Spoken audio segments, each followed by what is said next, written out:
Dear learners, this is my second video class on English grammar, and in my present video class I am going to discuss past and future tense and its different types and formations.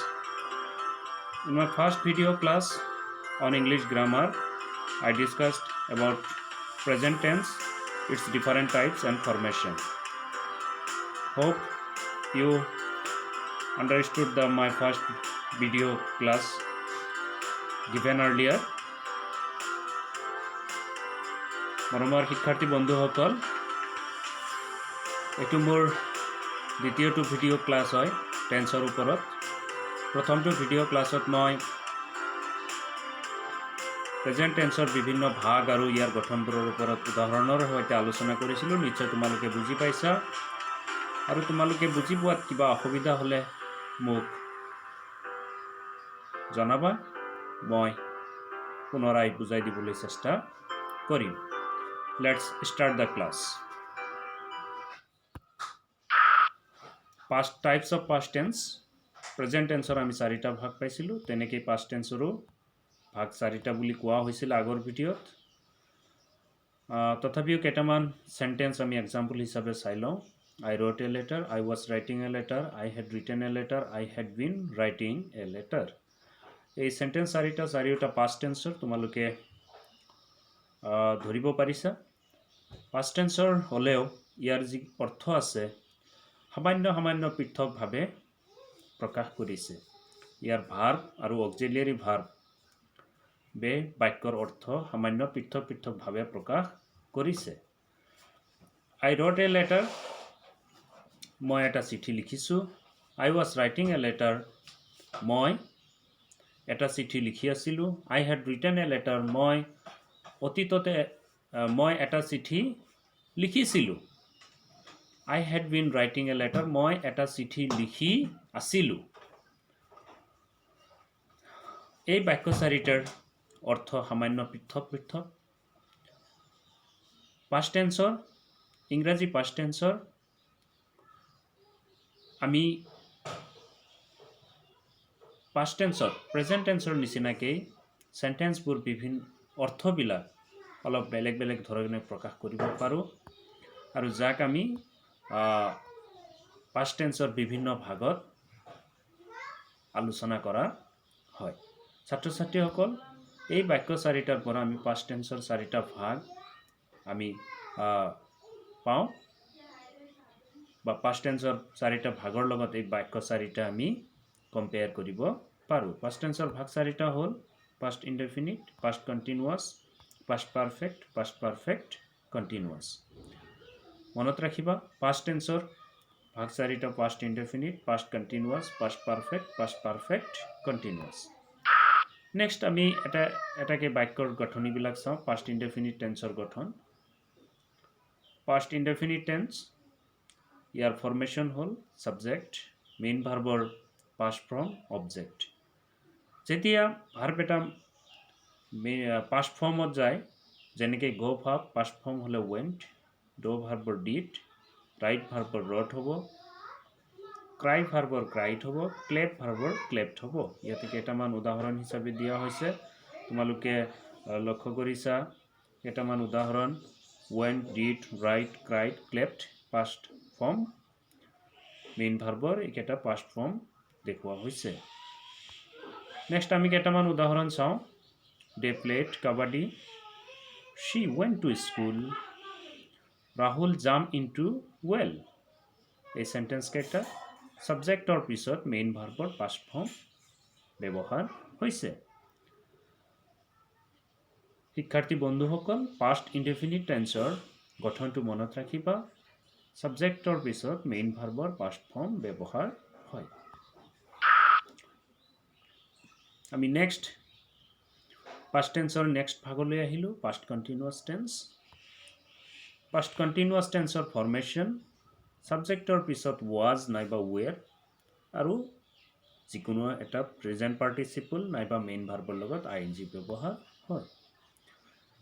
Present participle নাইবা main ভাৰ্বৰ লগত ing যোগ হ'লে, goৰ লগত go যোগ হ'লে going, doৰ লগত doing, crying, playing, beating dancing এনেকুৱা ধৰণৰ হয় এইবিলাকক প্ৰেজেণ্ট পাৰ্টিচিপল বুলি কোৱা হয় ফৰ্মেশ্যনটো মনত ৰাখিবা ৱাজ বা ৱেৰ মেইন ভাৰ্বৰ লগত ING হয়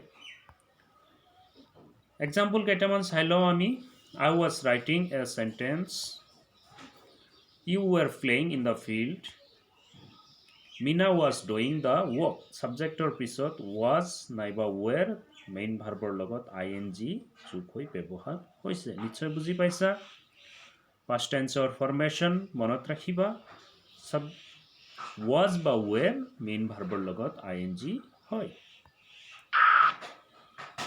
past perfect tenseৰ গঠন আমি চাই লওঁ past perfect tenseৰ ফৰ্মেশ্যন হ'ল had মেইন ভাৰ্বৰ past participle form হেডৰ লগত মেইন ভাৰ্বৰ past participle form হ'ব past participle form had present perfect tenseৰ আমি ফৰ্মেশ্যন পাইছিলোঁ have নাইবা has মেইন ভাৰ্বৰ past participle একেদৰে past perfect tenseৰ hadৰ লগত মেইন ভাৰ্বৰ past participle ব্যৱহাৰ হয়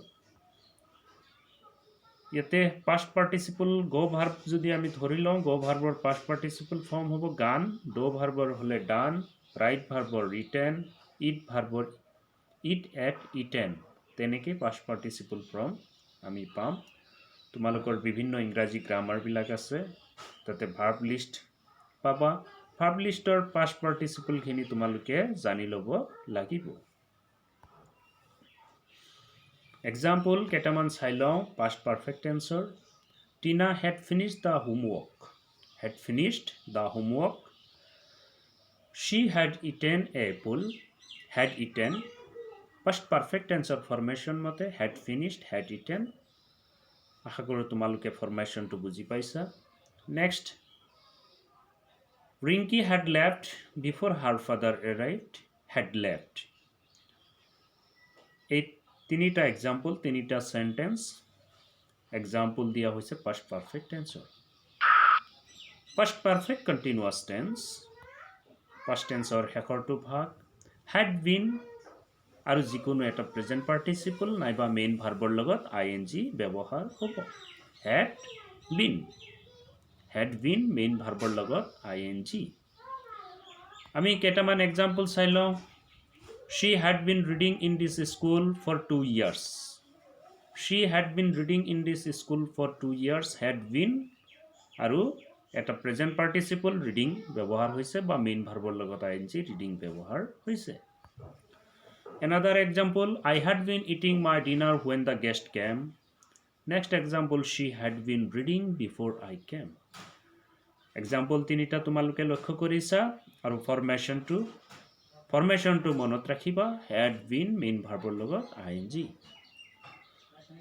past tenseৰ ভাগ চাৰিটা আমি আলোচনা কৰিলোঁ এবাৰ আমি চাওঁ প্ৰেজেন্ট ফিউচাৰ টেন্সৰ ভাগবোৰ ফিউচাৰ ইনডিফিনিট টেন্সৰ ফৰ্মেশ্যন হ'ল shall বা will মেইন ভাৰ্বৰ প্ৰেজেন্ট ফৰ্ম shall will যিকোনো এটা অক্সিলিয়াৰী ভাৰ্ব ব্যৱহাৰ হ'ব আৰু মেইন ভাৰ্বৰ প্ৰেজেন্ট ফৰ্ম Next আহিল example I shall go to school after lockdown এটো তোমালোকে এতিয়া ঘৰত বহি লকডাউন পাইছে আনসাৰ্টেইন স্কুল বন্ধ হৈ গৈছে বন্ধ দিয়া হৈছে তো লকডাউনৰ পিছত স্কুললৈ আহিবা এটো কোনোবা ছাত্ৰ এজনৰ বাক্য কিছুমানে সুধি আছে স্কুল কেতিয়া খোলা হ'ব স্যাৰ জিনক আমি আৰু এটা এক্সাম্পল চাওঁ Hima Das will participate in the next Olympic.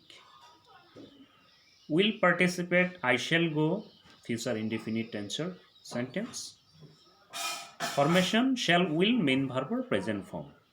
Another type, future continuous tense. Future continuous tensor, formation, shall, will, be, main verb or logot ING, naiba, present, jikono eti present participle ব্যবহাৰ হ'ব মৰমৰ ছাত্ৰ ছাত্ৰী বন্ধুসকল shall will be main ভাৰ্বৰ লগত ING এটো হল future continuous টেন্সৰ formation next আহিল ফিউচাৰ কন্টিনিউয়াস টেন্সৰ কেইটামান উদাহৰণ আমি চাই লওঁ example I shall be writing to you next week Hima Das will be participating in the next Olympic. These are the example of future continuous tense. Hope you will understood the formation and examples. Next, future perfect tense. Future perfect tense.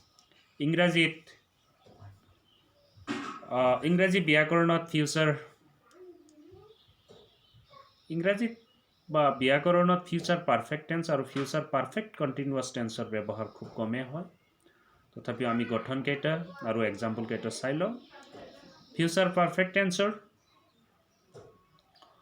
Formation হ'ল shall will have main ভাৰ্বৰ past participle form হ'ব আমি জানো main ভাৰ্বৰ past participle form take ভাৰ্বৰ taken go ভাৰ্বৰ gone do ভাৰ্বৰ done right ভাৰ্বৰ written তেনেকুৱা ধৰণৰ হয় ইয়াৰ এক্সাম্পল শ্যাল হেভ টেকেন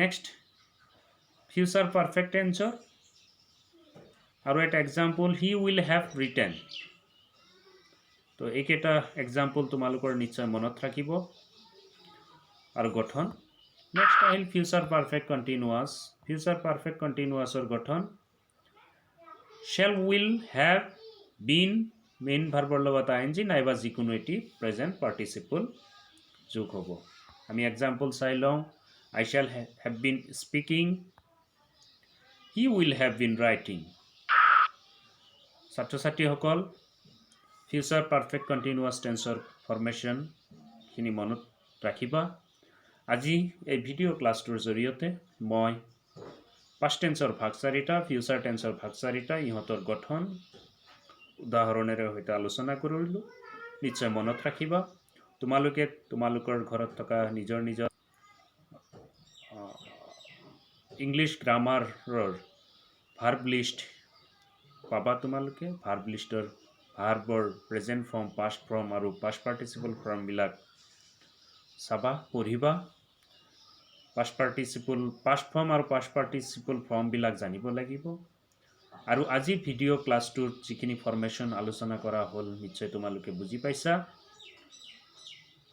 আশা কৰোঁ তোমালোকে বিভিন্ন পাষ্ট টেন্সৰে হওক ফিউচাৰে হওক নাইবা প্ৰেজেণ্ট টেন্সৰে হওক বিভিন্ন ভাগৰ সেন্টেন্সবোৰ তোমালোকে আইডেন্টিফাই কৰিব পাৰিবা আৰু এইবোৰ আইডেন্টিফাই কৰিব লাগিব আমি নেৰেশ্যন ভইচ চেঞ্জ কৰোঁতে এই গোটেই বেসিক নলেজখিনিৰ খুব দৰকাৰ হ'ব hope you have understood my class ছাত্ৰ ছাত্ৰীসকল আজিলৈ ইমানতে তোমালোকৰ যদি মোৰ ক্লাছ বুজি পোৱাত কিবা অসুবিধা হৈছে খোকোজা হৈছে তোমালোকে নিশ্চয় জনাবা মোৰ ইউটিউব চেনেলত কমেণ্ট কৰিবা মই চেষ্টা কৰিম পুনৰাই তোমালোকক বুজাবলৈ সকলোৱে সুস্থ থাকা ভালে থাকা তাৰে কামনা কৰিছোঁ থেংক ইউ